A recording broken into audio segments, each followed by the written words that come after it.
The Coulee region is filled with creative people in many forms. In this week's eyepiece, News 8 photographer John Schmidt introduces us to a man who has found a creative way to share what makes these people do what they do.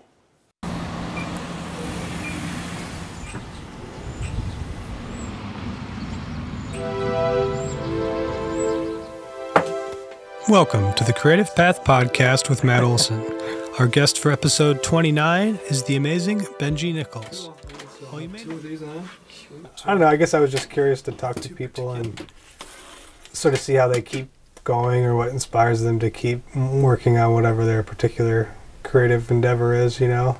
I didn't really have any concept of what other people would get out of it. At first it was just for my own self, and I was like, well, I'll post it and see if anybody else, you know, is interested in it. Prairie Home started, literally they were doing it themselves out of a little, you know, civic auditorium in St. Paul or something, or not even a civic auditorium, a little room, and it's sort of funny because it's been something I haven't really promoted or been trying to sell to people or convince people to listen to, and it's sort of gotten more attention than other things that I have tried to get people interested in. So, you know, everything from like metal shop to wiring to understanding your electronic background. So it's sort of ironic how that works. But now I think the thing that I hope people take away is just realize that a lot of people, you know, nobody is that sure of themselves when they're creating or whatever. A lot of people feel like they're not doing it right or they don't have the time or whatever. And I think I was a little scared because like Slim's is like a real dirty rock club. Hopefully it inspires some people to, you know, pick up something new or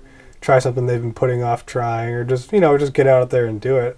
It's like I always tell my wife, I'm not very good at the things I do, but it hasn't stopped me from doing them yet. You know.